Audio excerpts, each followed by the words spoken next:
2024년 11월 서울중앙지법 경매법정. 판사의 망치가 울려 퍼졌습니다. 낙찰자 오지영 씨. 낙찰가 18억 5천만 원. 순간 방청석에서 한 여인의 비명이 터져 나왔습니다. 지영아 제발. 집만은. 딸 하나 낳았다는 이유로 집에서 내쫓긴 며느리. 그런데 10년 만에 시댁의 100년 종가를 통째로 사버린 주인이 되어 돌아온 것이었습니다. 아들 못 낳는 주제에 우리 집안에 있을 자격이 없다. 그렇게 쫓겨난 여자가 지금은 수십억 자산가, 경매의 신이 되어 나타난 것입니다. 대체 어떤 일이 있었던 걸까요? 이 이야기가 궁금하다면 구독과 좋아요 버튼 꾹, 알림까지 설정해 주세요. 2011년 봄 결혼 3년 차. 오지영 29세. 남편 김민수와의 사이에서 딸 수아를 출산했습니다. 산후조리원에 시어머니가 찾아왔습니다. 아이고 딸이네 딸. 어머니 건강하게 태어났어요. 3.2kg나 돼요. 그래 건강하긴 한데 우리 민수가 5대 독자잖아. 아들이어야 하는데. 지영은 미간을 찌푸렸습니다. 하지만 곧 웃으며 말했죠. 괜찮아요. 어머니 둘째 낳으면 되죠. 그래야지 빨리 회복해서 아들 하나 더 낳아야 해. 1년 후 2012년 여름, 지영은 극심한 복통으로 응급실에 실려갔습니다. 진단 결과는 자궁근종 중증 수술이 불가피했습니다. 수술실에서 나온 의사가 남편 민수에게 말했습니다. 수술은 성공적이었습니다만 자궁 손상이 심각해서 추가 임신은 거의 불가능합니다. 민수는 아내 지영에게 말하지 못했습니다. 며칠 후 종가집 대청마루. 시댁 가족회의가 열렸습니다. 뭐, 더 이상 애를 못 낳는다고? 시어머니가 소리쳤습니다. 민수는 5대 독자야. 증조할아버지 때부터 외아들로만 이어온 집안이라고. 아들을 낳아야지. 딸 하나 달랑 낳고 뭐 하자는 거야. 엄마, 지금 무슨 소리를 하시는 거예요? 요즘은 아들 하지 않아요. 시대가 바뀌었다고요. 딸 둘 있는 집도 많고요. 닥쳐. 너는 가만히 있어. 시아버지도 한숨을 쉬었습니다. 양자라도 드려야 하는 거 아니냐? 아버지, 21세기에 무슨 양자를 드려요. 그럼 어쩌자는 거야? 우리 집안대가 끊기게 생겼는데? 지영은 그 자리에서 아무 말도 하지 못했습니다. 수술 후유증으로 몸도 약한 상태. 그저 고개만 숙이고 있었죠. 6개월이 지났습니다. 명절 때마다, 제사 때마다 친척들이 모이면 같은 이야기. 민수는 아들은 못 낳나? 며느리가 딸 하나 낳고 애 못 낳는다며? 에휴, 5대 독자인데. 시누이도 한마디 거들었습니다. 언니 미안한데 오빠 좀 생각해줘. 오빠도 힘들어 보이던데. 그냥 깔끔하게 정리하는 게 어때? 무슨 소리예요, 그게? 이혼 말이야. 오빠한테 다시 기회를 줘야지.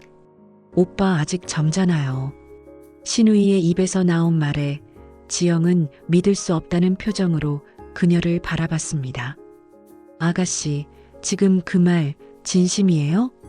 시누이는 눈 하나 깜빡이지 않고 대답했습니다.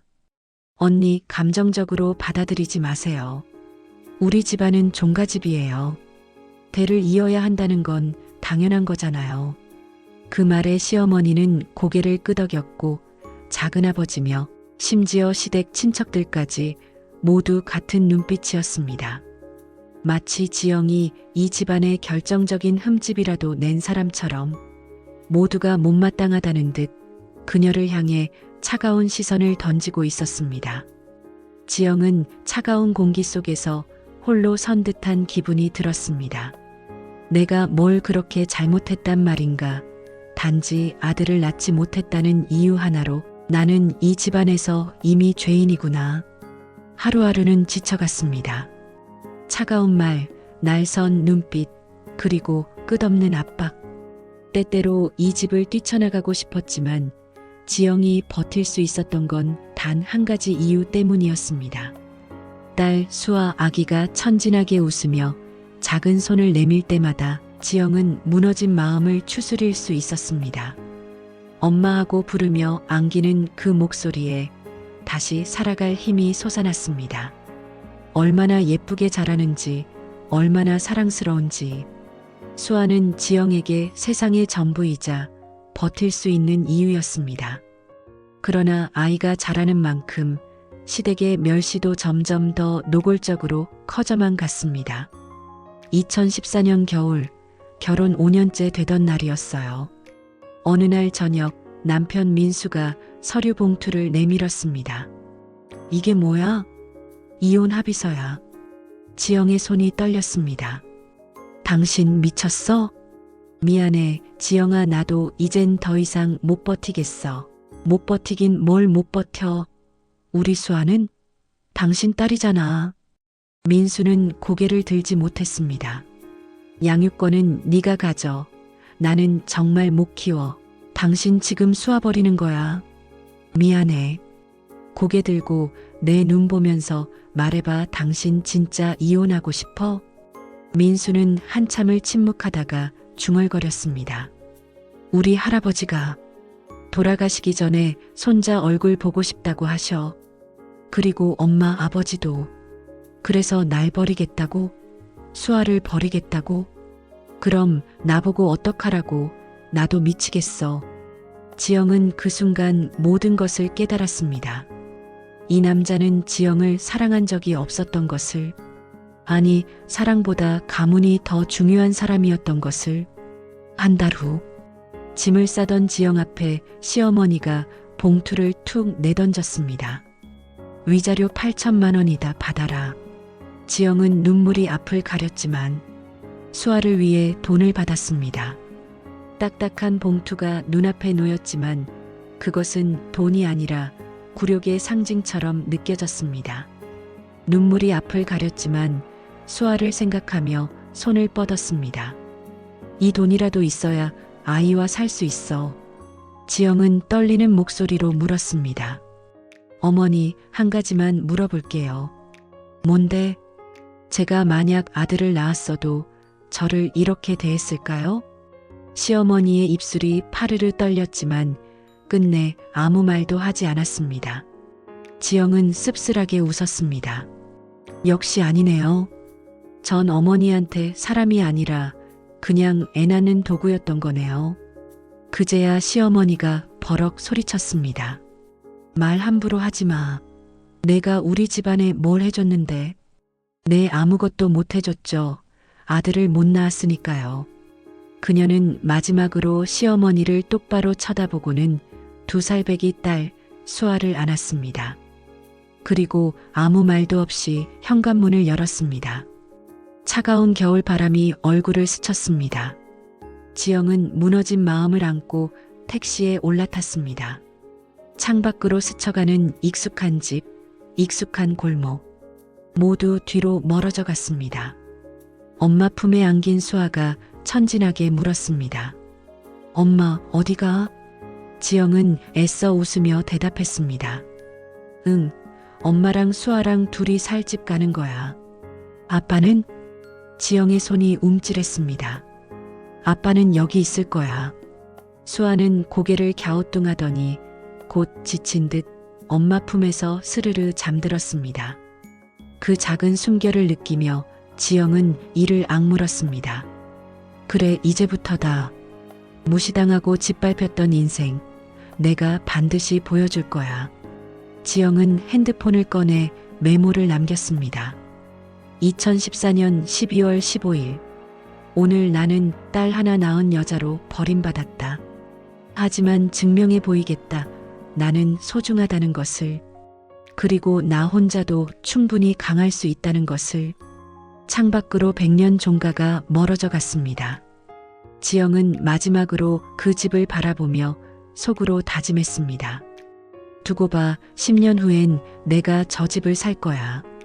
그리고 후회하게 만들어줄 거야.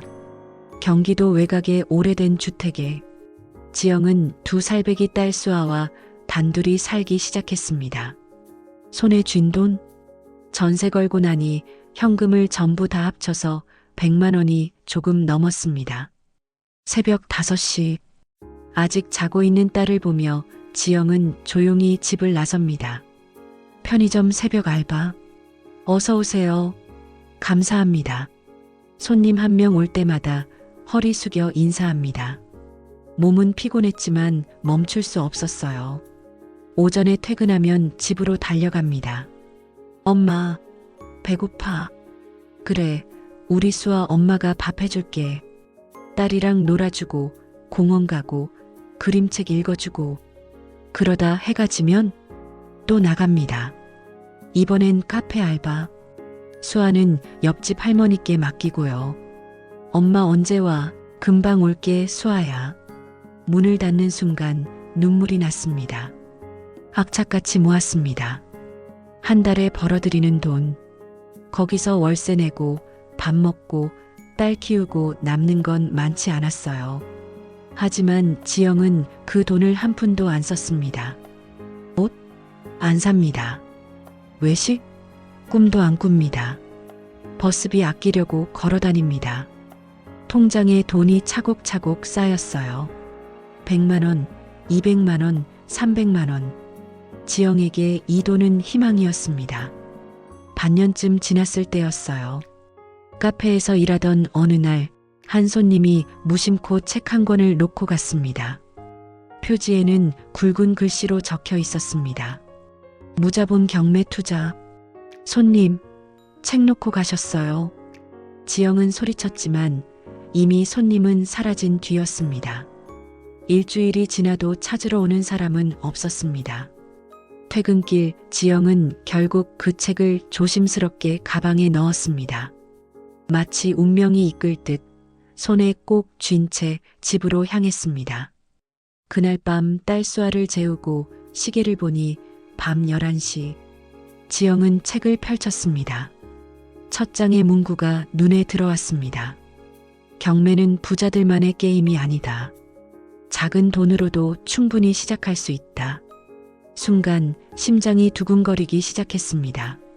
손이 떨릴 만큼 강한 전율이 밀려왔습니다. 이거다. 그날부터 지영의 인생은 바뀌었습니다. 일이 끝나고 돌아오면 수아를 재우고 새벽 2시까지 책을 붙잡았습니다. 형광펜으로 줄을 긋고 노트에 빽빽하게 필기를 했습니다. 유튜브에서 경매 강의를 찾아 듣고 다시 반복해서 정리했습니다. 하루 수면 시간은 3시간 남짓. 미친 짓 같았지만 멈출 수가 없었습니다. 지영 씨, 얼굴이 왜 그래요? 어디 아파요? 동료들이 걱정했지만 지영은 애써 웃으며 말했습니다. 아니에요, 괜찮아요. 괜찮을 리 없었습니다. 눈밑은 시커멓게 변했고 몸은 늘 피곤해 절어 있었습니다. 하지만 멈출 수 없었습니다. 이 길밖에 없다. 이 길이 내가 다시 일어설 수 있는 유일한 희망이다. 그때부터 지영의 밤은 공부로, 낮은 노동으로 채워졌습니다. 몸은 한계에 달했지만 눈빛은 점점 더 날카로워지고 있었습니다. 1년 반 동안 하루 2끼로 버티며 모은 돈, 지영의 통장엔 2천만 원이 조금 넘는 금액이 쌓여 있었습니다. 이 정도면 시작할 수 있어. 그녀는 망설임 없이 경매 사이트에 가입했습니다. 그리고 매일 밤 수백 개의 물건을 넘겨보며 조건을 따졌습니다. 위치, 교통, 주변 상권, 눈이 빨갛게 충혈될 때까지 지켜봤습니다.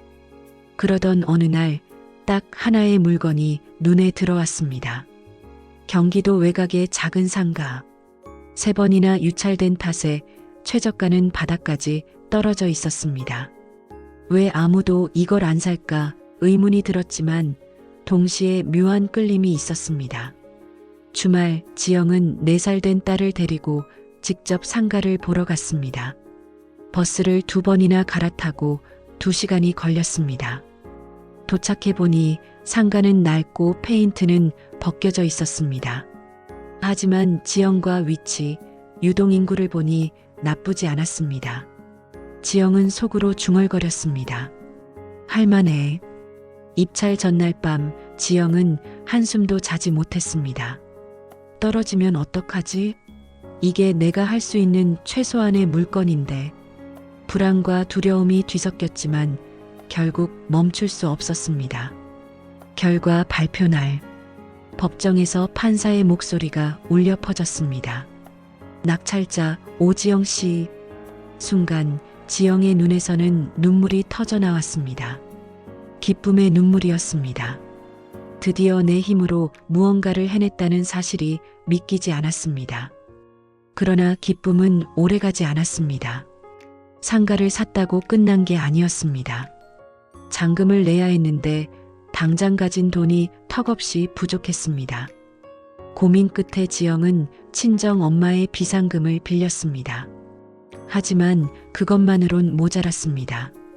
결국 제3금융권 문을 두드렸습니다. 이자는 살인적이었지만 선택지가 없었습니다. 더 큰 문제는 따로 있었습니다. 기존 세입자가 나가질 않았던 겁니다. 법원에 소송을 걸었고 판결까지 무려 반년을 기다려야 했습니다. 그 반년은 지옥이었습니다. 매달 빠져나가는 이자, 줄어드는 생활비, 거기에 상가는 고장난 곳이 많아 수리비까지 들어갔습니다. 지영은 결국 알바를 하나 더 늘렸습니다. 평일에는 카페, 주말에는 마트 시식 코너. 하루 수면 시간은 4시간을 넘기지 못했습니다. 밥은 하루 2끼로 줄였고 몸은 점점 마르고 눈밑은 시커멓게 꺼졌습니다. 어느 날 수아가 천진하게 물었습니다. 엄마는 왜 맨날 일만 해? 그 말에 지영의 가슴은 칼로 베이듯 아팠습니다. 하지만 아이 앞에서 눈물을 보일 순 없었습니다. 미안해, 수아야, 조금만 참아. 그렇게 이를 악물고 하루하루를 버텼습니다. 반년 뒤 드디어 소송에서 승소했습니다. 세입자를 내보낼 수 있게 되자 지영은 직접 상가 청소를 했습니다. 낡은 벽에 페인트를 칠하고 바닥을 닦고 전등까지 갈아 끼웠습니다. 온몸에 먼지를 뒤집어 쓰면서도 희망에 차 있었습니다. 마침내 새로운 세입자가 들어왔습니다. 매달 들어오는 월세. 큰 돈은 아니었지만 지영에겐 눈부신 희망이었습니다. 그날 밤 그녀는 노트를 펼쳐 교훈을 적었습니다. 절대 서두르지 말 것. 현장은 반드시 3번 이상 확인할 것. 고금리 대출은 독이다. 그리고 다시 경매 물건을 찾기 시작했습니다. 이번엔 더 신중하게, 더 철저하게. 실패를 반복하지 않기 위해. 시간은 빠르게 흘렀습니다. 지영은 여전히 경매장을 오가며 때로는 쓰라린 실패를, 때로는 짜릿한 성공을 맛보았습니다. 작은 상가 하나, 낡은 원룸 하나, 그리고 사람들의 발길이 잦은 빌딩 하나, 하나씩 늘려갔습니다. 어떤 물건은 손해를 보기도 했습니다. 예상치 못한 하자가 드러나 수리비로 수백만 원이 빠져나간 적도 있었습니다. 밤잠을 설치며 이번엔 잘못된 선택이었나 자책하기도 했습니다. 그러나 지영은 포기하지 않았습니다. 넘어져도 일어났고 실패는 노트에 기록해 교훈으로 남겼습니다. 다음에는 같은 실수를 하지 않겠다. 그 다짐 하나로 다시 경매장에 나섰습니다. 그리고 어느새 지영의 자산은 수십억 원으로 불어나 있었습니다. 더 이상 알바로 몸을 갈아 넣을 필요가 없었습니다. 매달 들어오는 임대료만으로도 생활이 가능했으니까요. 수아는 어느새 중학생이 되었습니다. 엄마, 우리 이제 큰 집으로 이사 가는 거야? 지영은 눈을 맞추며 고개를 끄덕였습니다. 며칠 뒤 부동산 사무실. 지영은 새 아파트 계약서에 사인을 했습니다. 강남 근처 널찍한 신축 아파트. 10년 전 딸과 함께 비좁은 전세방에서 시작했던 삶. 이제는 억 단위 전세 아파트로 옮겨올 수 있게 된 것입니다. 펜 끝이 종이에 닿는 순간 지영의 가슴은 벅찬 전율로 차올랐습니다. 해냈어. 내가 해냈어. 이삿짐을 싸던 중 지영은 서랍 깊숙한 곳에서 낡은 수첩을 발견했습니다. 10년 전 이혼 당일 밤 눈물로 적어 내려간 메모였습니다. 거기엔 이렇게 쓰여 있었습니다. 나는 증명하겠다. 나는 소중한 사람이며 그리고 나 혼자도 충분히 강할 수 있다는 것을. 지영은 메모를 천천히 읽으며 조용히 웃음을 지었습니다. 손끝이 미세하게 떨렸습니다. 수많은 고통과 눈물의 밤이 주마등처럼 스쳐갔습니다. 그리고 펜을 들어 마지막 한 줄을 덧붙였습니다. 해냈다. 그리고 이제 시작이다. 지영은 창밖을 바라보았습니다. 도시의 불빛이 반짝였고 밤하늘에는 작은 별 하나가 빛나고 있었습니다. 그 빛은 마치 속삭이는 듯 했습니다. 그래, 이제는 진짜 너의 시대야.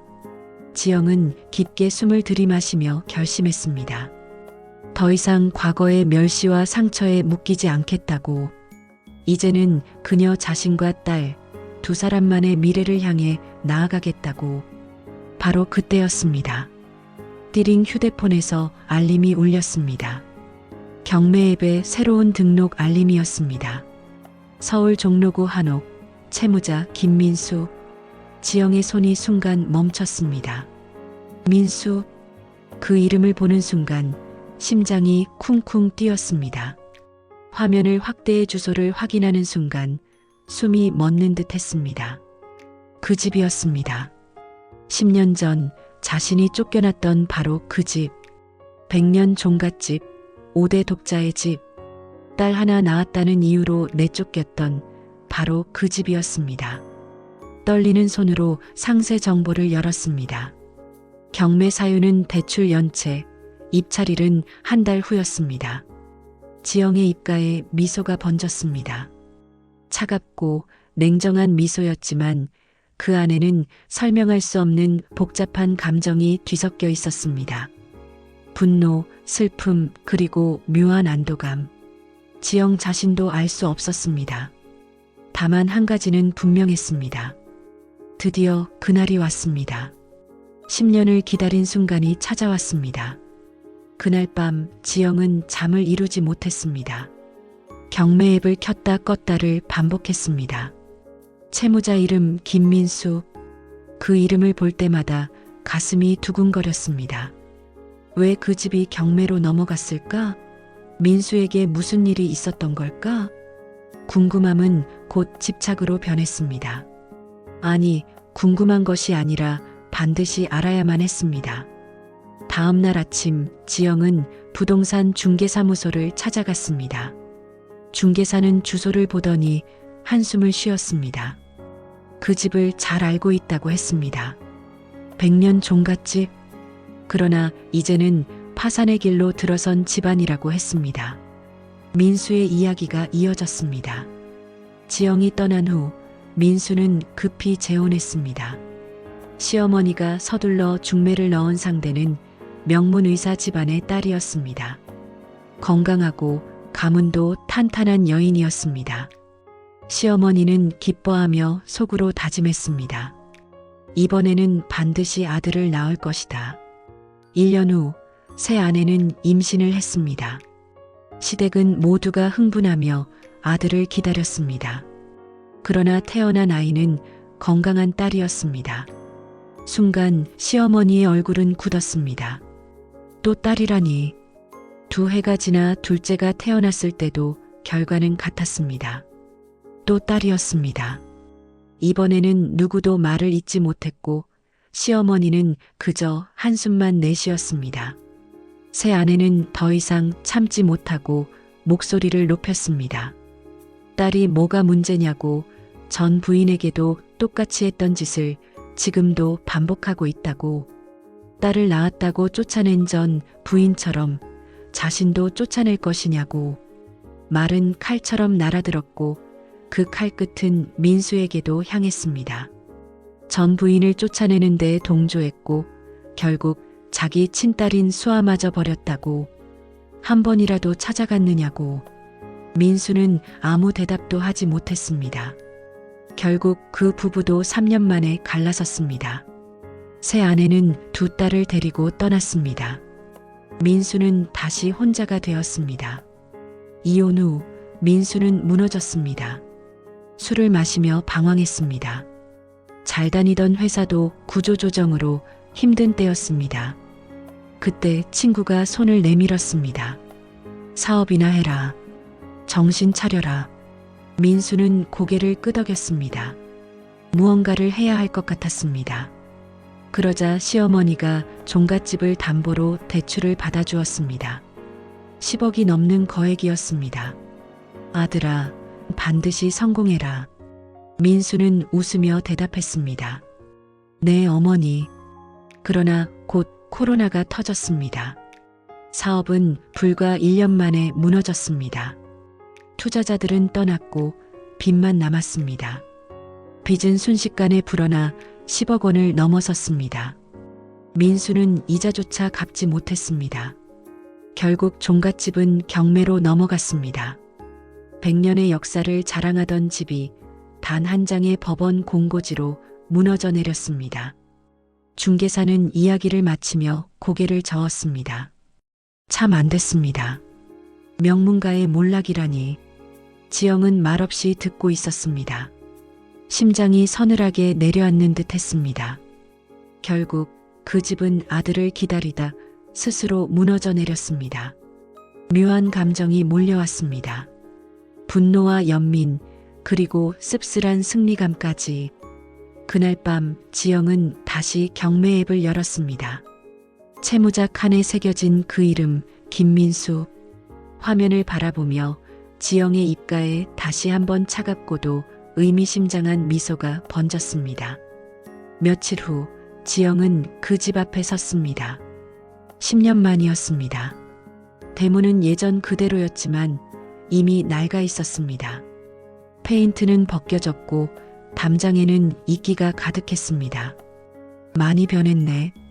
지영은 속으로 중얼거렸습니다. 그녀는 대문을 두드렸습니다. 한참 후에야 문이 열렸습니다. 시어머니였습니다. 70이 넘어 보이는 모습이었습니다. 허리는 굽었고 얼굴에는 깊은 주름이 가득했습니다. 시어머니는 지영을 알아보지 못했습니다. 경매 보고 온 사람입니다. 지영이 담담히 말했습니다. 아, 그러세요. 들어오세요.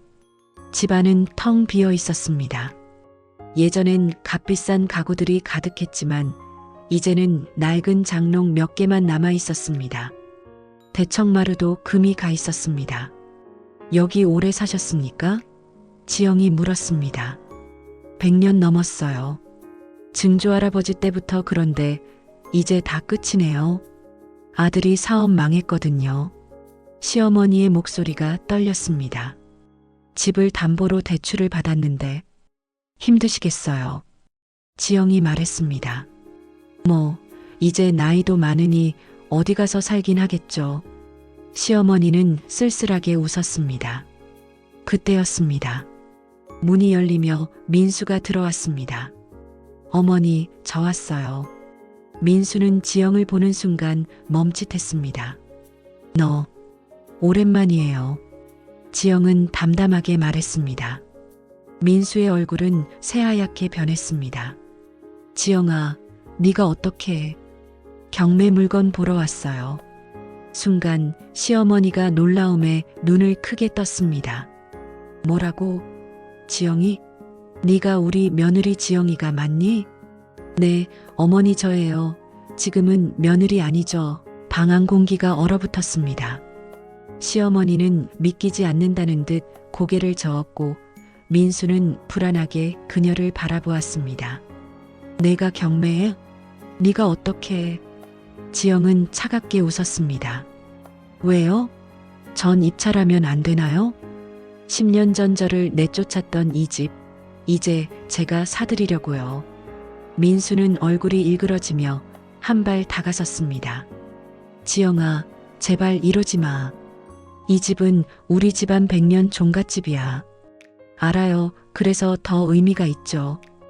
시어머니는 당황해 목소리를 높였습니다. 여기가 어떤 집인데 내가 감히. 지영의 눈빛이 차갑게 빛났습니다. 감히요? 어머니, 저는 이미 10년 전에 이 집에서 쫓겨났어요. 딸만 낳았다고 기억 안 나세요? 제가 이 집을 사면 왜 안 되는데요? 순간 시어머니의 얼굴이 굳었습니다. 민수는 아무 말도 하지 못했고 방 안엔 무거운 침묵만 흘렀습니다. 그제야 민수가 이를 악물고 말했습니다. 좋아, 네가 입찰한다면 나도 할 거다. 내가 이 집을 지켜낼 거야. 이 집은 내 아버지, 할아버지, 증조할아버지 때부터 이어온 종갓집이야. 설령 빚더미에 앉더라도 난 이 집을 지켜낼 거야. 지영은 눈을 가늘게 뜨며 물었습니다. 어떻게요? 당신에겐 돈도 없잖아요. 민수의 목소리가 떨렸습니다. 친척들한테 돈을 빌릴 거다. 선산도 은행에 잡히고 어떻게든 마련하겠어. 차라리 내가 무너져도 이 집만은 빼앗기지 않을 거다. 지영은 냉소를 지었습니다. 아직도 집안 체면이 전부군요.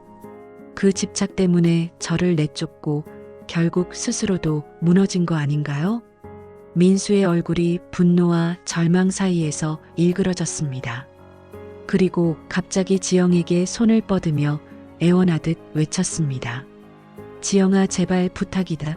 이 집만은 포기해라. 내가 가진 게 아무리 많아도 제발 이 집만은 건드리지 마. 이건 내 마지막 남은 숨통이야, 제발. 지영은 잠시 그를 바라보다가 차갑게 대답했습니다. 포기요? 10년 전 제가 매달리며 울던 모습 기억 안 나세요? 그때 저를 끌어내며 말했죠. 넌 우리 집안에 있을 자격이 없어라고. 이 집을 포기하라니 그건 제 대답이 아닙니다. 민수의 눈이 크게 흔들렸습니다. 그리고 긴 침묵 끝에 그의 목소리가 낮게 떨어졌습니다. 내가 잘못했어. 그때 정말 잘못했어. 나도 어쩔 수 없었던 거 너도 알잖아. 그녀는 비웃음을 지으며 목소리를 낮게 깔았습니다. 어쩔 수 없었다. 그거 변명인 거 아시죠? 그렇게 평생 변명하고 남 탓하고 사세요. 시어머니는 무너진 듯 주저앉아 흐느꼈습니다. 내가 잘못했어. 지영아, 미안하다. 하지만 지영은 눈 하나 깜빡하지 않았습니다. 미안하다고요? 그 말은 10년 전에 했어야죠. 그때 저는 두 돌 지난 수아를 끌어안고 길거리로 내쫓겼습니다. 지영의 목소리는 차갑게 갈라졌습니다. 이제 와서요? 문제가 뭔지 아세요? 당신네 집안에 미친 집착, 바로 그게 문제였습니다. 아들 끝없는 집착. 결국 그 집착이 당신들 집안을 무너뜨린 겁니다. 남의 가슴에 피눈물을 흘리게 하면서까지 지켜내려 했던 그 허망한 집착이요. 지영아, 한 번만 용서해주면 안 되겠니?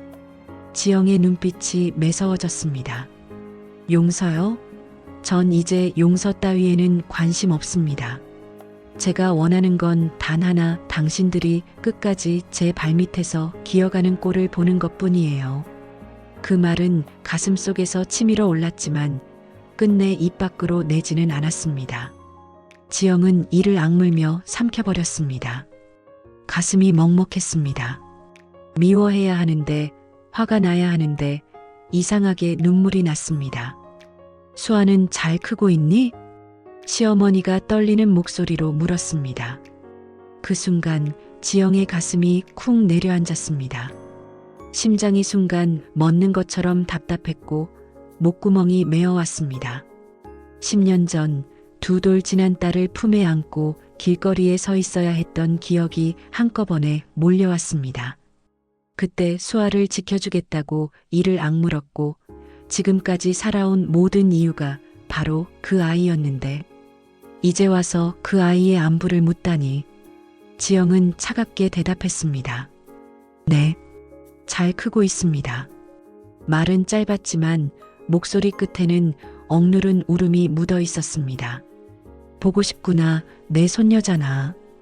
그동안 단 한 번도 본 적 없지만 시어머니의 목소리는 금방이라도 부서질 듯 떨렸습니다. 정말 미안하다. 지영은 입술을 세게 깨물었습니다. 분노와 서러움, 안쓰러움까지 뒤섞여 가슴이 뒤틀렸습니다. 그럼에도 고개를 돌리며 단호하게 말했습니다. 저 갈게요. 뒤에는 시어머니의 흐느낌이 남았지만 지영은 더 이상 머물 수 없었습니다. 차 안에 앉자마자 지영은 무너져 내렸습니다. 얼굴을 두 손으로 감싸 쥔 채 한참을 울었습니다. 왜 우는지조차 알 수 없었습니다. 슬퍼서인지, 화나서인지, 허무해서인지 모든 감정이 뒤섞여 터져 나왔습니다. 한참 후 지영은 눈물을 닦고 핸드폰을 꺼냈습니다. 경매 입찰 신청서를 열었습니다. 낙찰가 18억 5천. 손가락은 미세하게 떨렸지만 멈추지 않았습니다. 이건 복수가 아니야. 이제 끝내는 거야. 10년 전 시작된 이야기를 내가 끝내는 거야. 그날 밤 수아가 물었어요. 엄마, 요즘 왜 그래? 아니야, 괜찮아. 거짓말.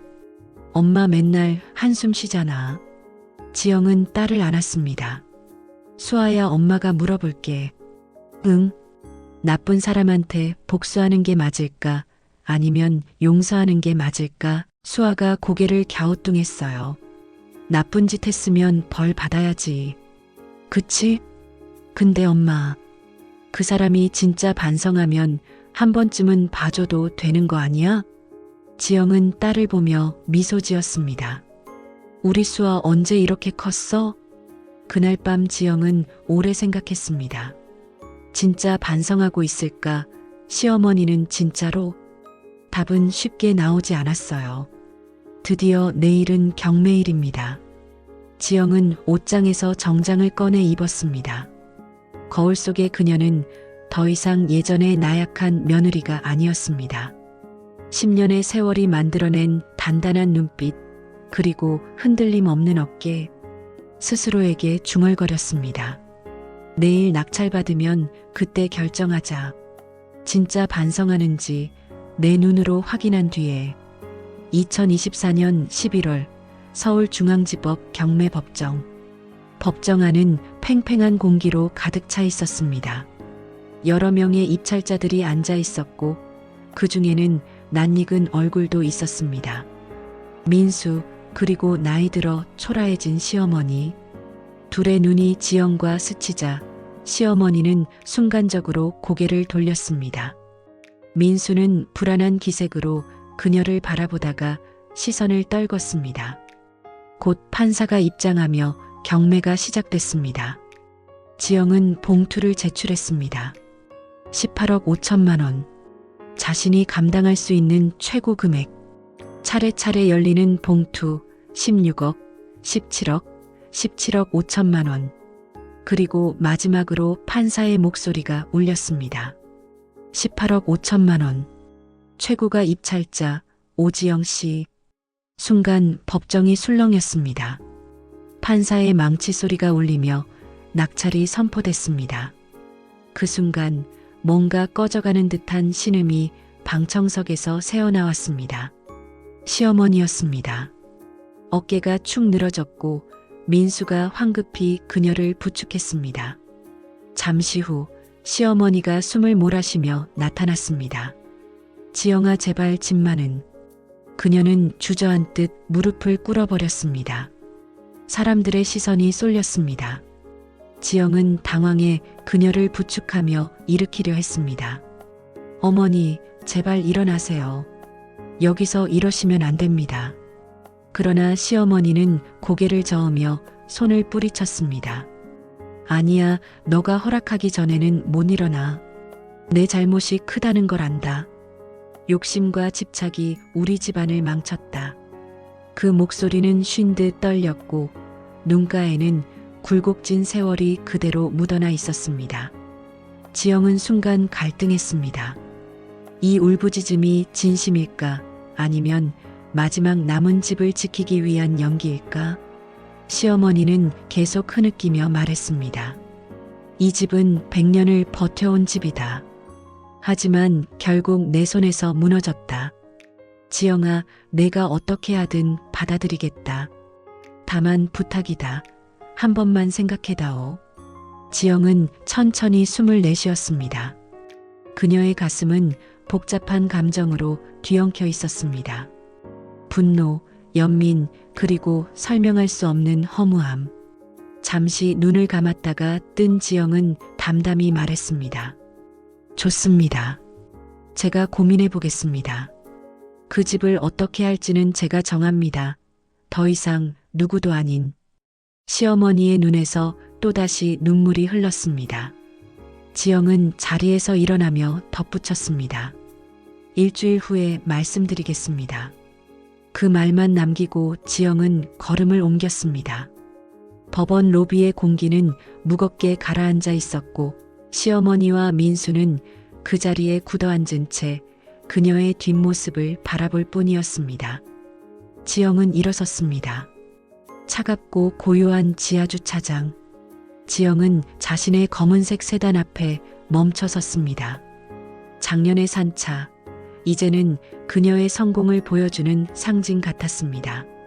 운전석에 앉아 핸들을 잡았지만 시동을 걸지 못했습니다. 손끝이 떨렸습니다. 머릿속에 수많은 생각이 뒤엉켰습니다. 이 집을 괜히 낙찰받은 건 아닐까? 쫓아내야 하나? 아니면 그냥 두어야 하나?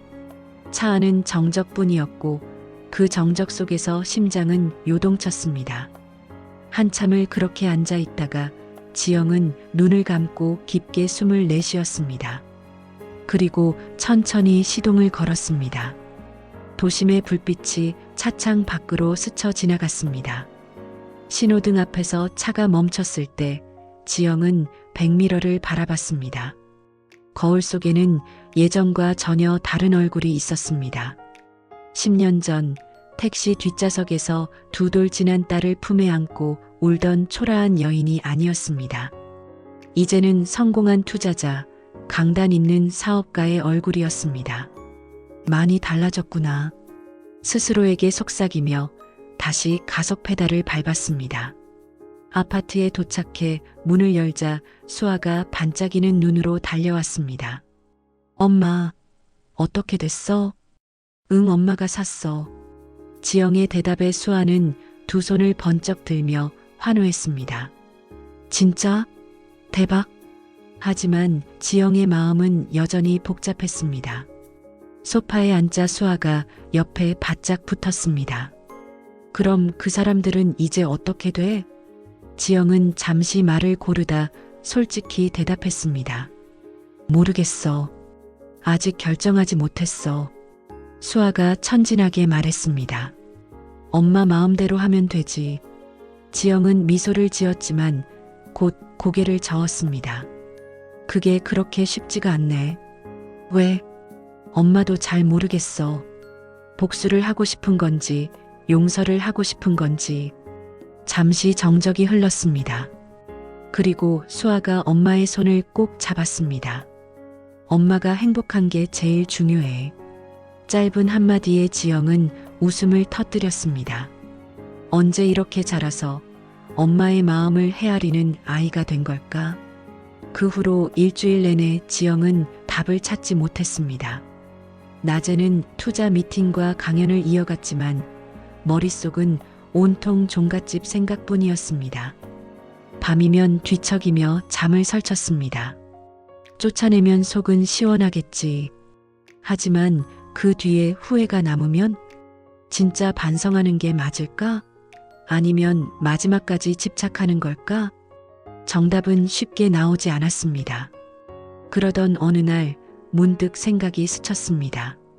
한번 기회를 주자. 진심인지 확인해 보는 거야. 거짓이라면 그때 쫓아내도 늦지 않아. 일주일 후 지영은 서류 2장을 준비했습니다.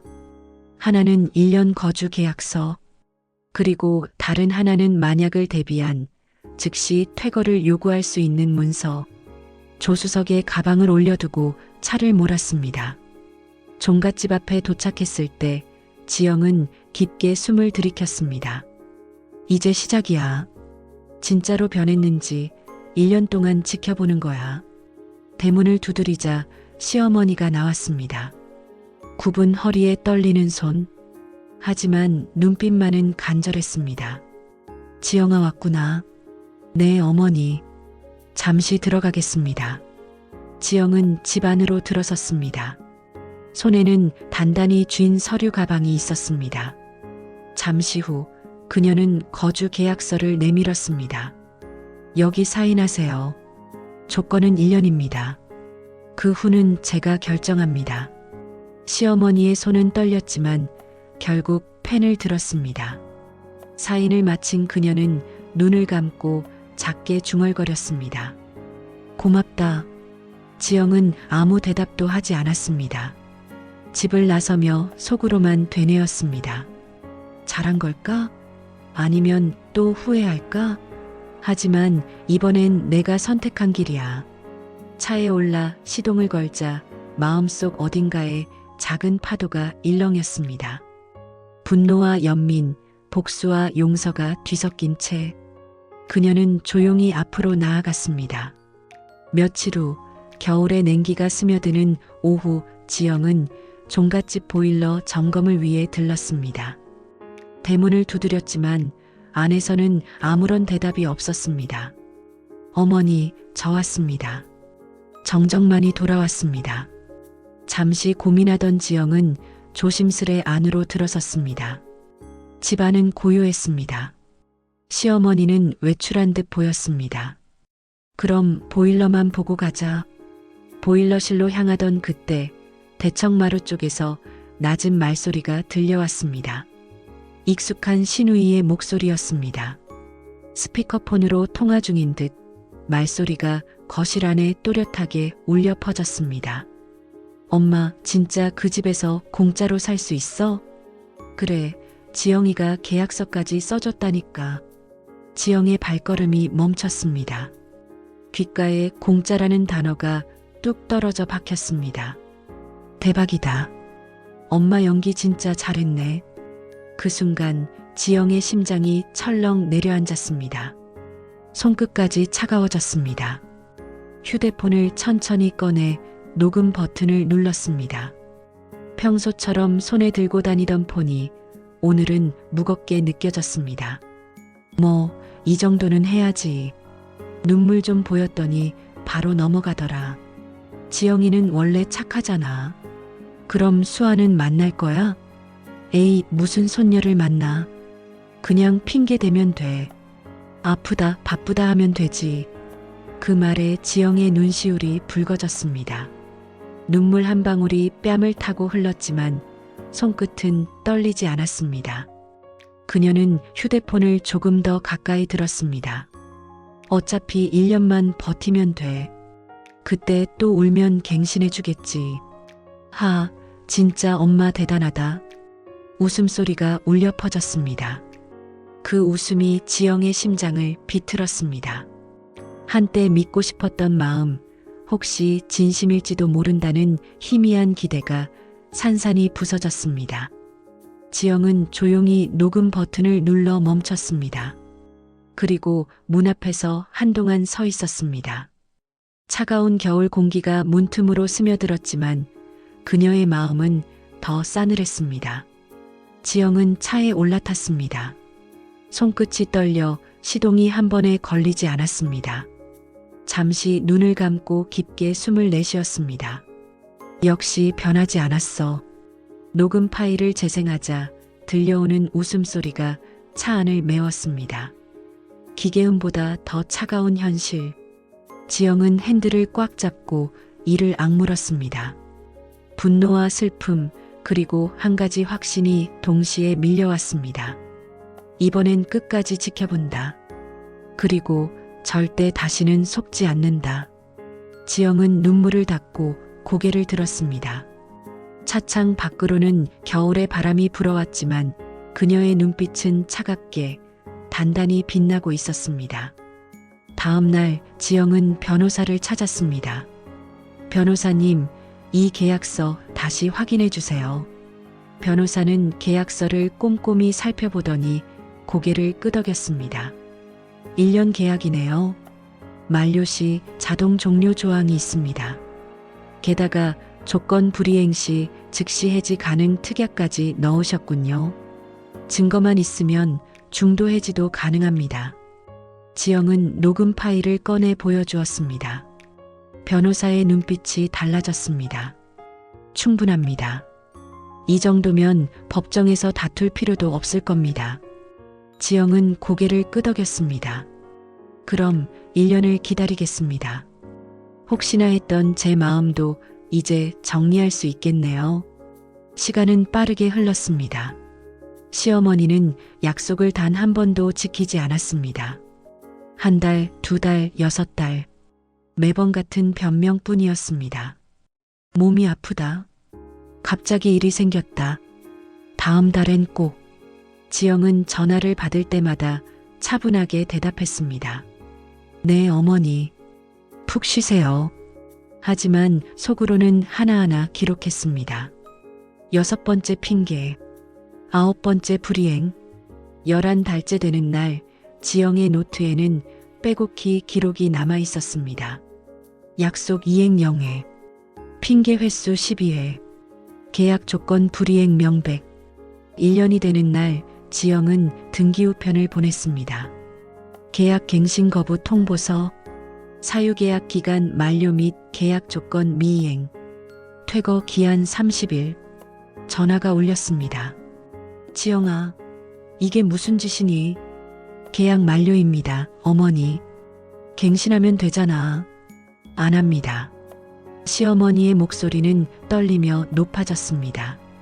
내가 뭘 그렇게 잘못했는데? 지영은 차갑게 대답했습니다.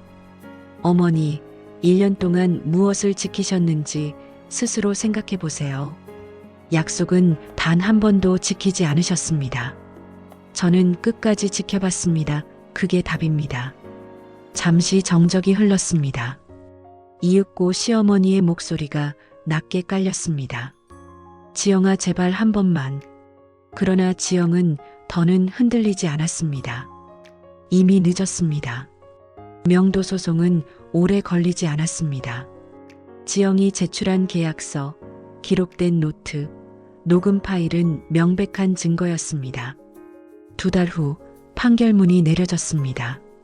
피고는 원고 소유의 건물에서 30일 이내 퇴거할 것. 지영은 조용히 판결문을 접었습니다. 가슴속에서 오래된 짐 하나가 내려앉는 듯 했습니다. 이제 끝났다. 차가운 바람이 불던 아침, 지영은 천천히 차를 몰고 종갓집으로 향했습니다. 오늘은 법원의 퇴거 명령 기한이 끝나는 날이었습니다. 대문을 열고 들어서자 낡은 마루 위에 박스들이 어지럽게 쌓여 있었습니다. 시어머니는 그 옆에서 천천히 짐을 정리하고 있었습니다. 굽은 허리와 메마른 손등, 세월의 흔적이 깊게 패여 있었습니다. 지영아. 간절한 목소리가 들려왔지만 지영은 대답하지 않았습니다. 그녀는 천천히 입을 열었습니다. 저도 10년 전에 그랬습니다. 2돌 된 아이를 안고 갈 곳 없이 쫓겨났죠. 시어머니의 눈가가 떨렸습니다. 그땐 내가 잘못 생각했어. 정말 미안하다. 하지만 지영의 표정은 흔들리지 않았습니다. 아니요, 어머니는 지금도 같습니다. 1년 동안 한 번도 진심을 보이지 않으셨잖아요. 지영의 목소리는 낮고 차분했습니다. 어머니가 바쁘다고 한 날, 아프다고 한 날, 또 다음엔 핑계댄 날. 모두 기록했습니다. 손끝이 미세하게 떨렸지만 그녀는 끝까지 침착했습니다. 이제는 말로 듣는 것보다 기록으로 남기는 게 더 확실하더라고요. 잠시 정적이 흘렀습니다. 지영은 조용히 봉투 하나를 내밀었습니다. 이건 원룸 전세 계약서입니다. 10년 전 제가 살던 곳이에요. 수아 할머니로서 제가 해드릴 수 있는 마지막 배려입니다. 시어머니의 손끝이 떨렸습니다.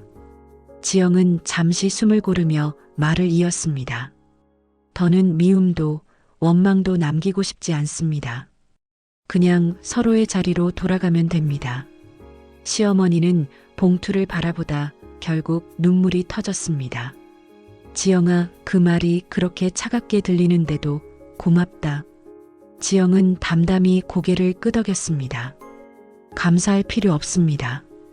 이건 용서가 아니라 정리입니다. 그녀는 조용히 돌아섰습니다. 내일까지 나가세요. 그게 제가 드리는 마지막 배려입니다. 지영이 문을 향해 걸어가는 동안 뒤에서 시어머니의 흐느낌이 들려왔습니다. 그 소리는 오래된 집의 마루처럼 삐걱거리며 마음을 울렸습니다. 지영은 한참 동안 시동을 걸지 못했습니다. 눈물이 고였지만 그건 슬픔이 아니었습니다. 10년 동안 묶여있던 마음의 족쇄가 풀리는 느낌이었습니다. 이제 진짜 끝났어.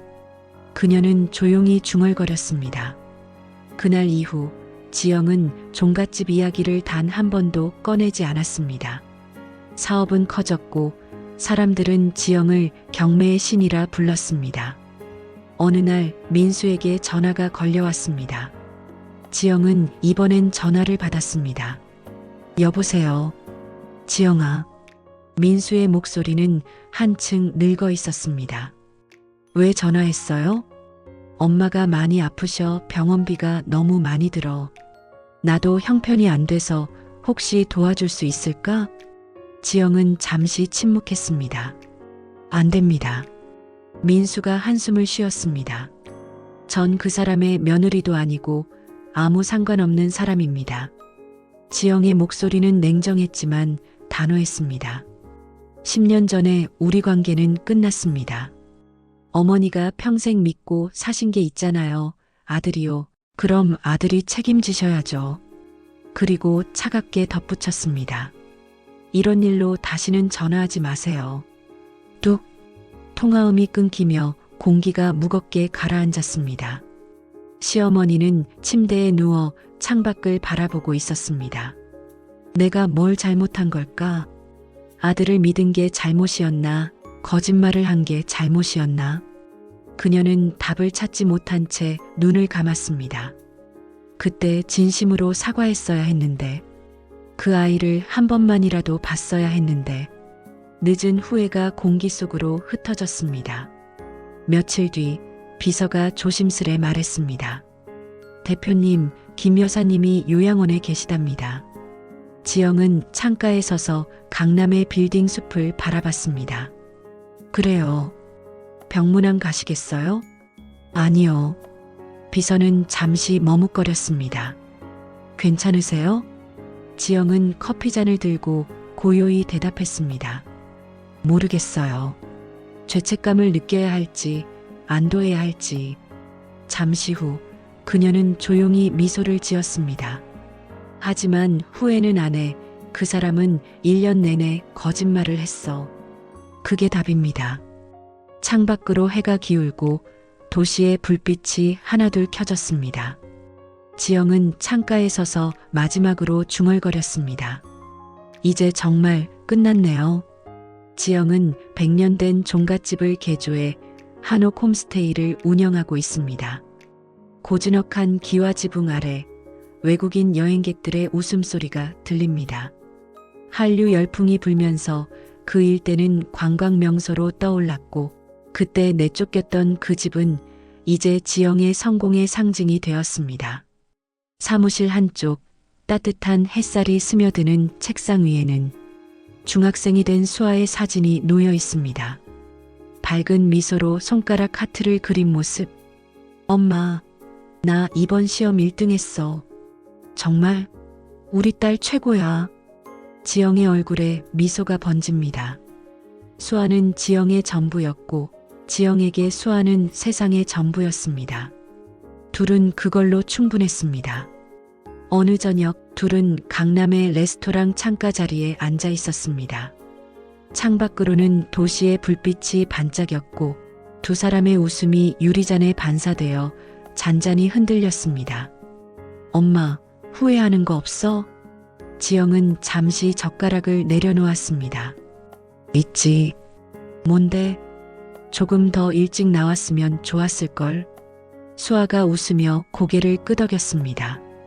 진짜야, 그 시간은 너무 아까웠어. 지영도 웃으며 답했습니다. 그래도 이제는 자유롭잖아. 그것만으로도 충분해. 수아는 엄마의 손을 꼭 잡았습니다. 엄마, 난 엄마가 자랑스러워. 나도 우리 수아가 자랑스러워.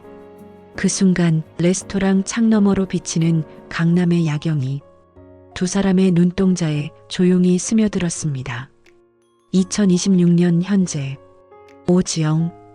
그녀는 이제 수십억대 자산가이자 성공한 부동산 투자자입니다. 100년 종갓집은 아름다운 한옥 홈스테이로 재탄생했고 그 일대는 활기찬 상권과 문화거리로 변했습니다. 그녀는 한부모 가정자립재단을 설립해 수많은 여성들이 경제적으로 독립할 수 있도록 도왔습니다. 누군가는 말합니다. 그녀는 복수보다 강한 사람이다. 한편 시어머니는 요양원 창가에서 조용히 앉아 있습니다. 흰 머리칼이 햇살에 비치고 창밖의 바람에 커튼이 살짝 흔들립니다. 3명의 손녀, 2명의 며느리. 그 누구도 찾아오지 않습니다. 그녀는 천천히 눈을 감고 속삭입니다. 딸도 아들만큼 소중한데. 그 말은 허공에 흩어져 조용히 사라집니다. 지영은 종종 창가에 서서 생각합니다. 복수는 달콤하지 않다. 하지만 후회는 없다. 때로는 용서하지 않는 것도 용기입니다. 때로는 냉정한 선택이 자신을 지키는 유일한 방법이기도 합니다. 그리고 당신도 누구에게 증명받지 않아도 존재 그 자체로 충분히 가치 있습니다. 가장 강한 사람은 무너진 자리에서 스스로 일어서는 사람입니다. 지영과 수아는 함께 웃으며 걷습니다. 햇살이 한옥 기와 위에 반짝이고 따뜻한 바람이 두 사람의 머리카락을 스칩니다. 삶은 그렇게 다시 흐르고 있었습니다. 다음에도 더 따뜻한 이야기로 찾아뵙겠습니다. 감사합니다.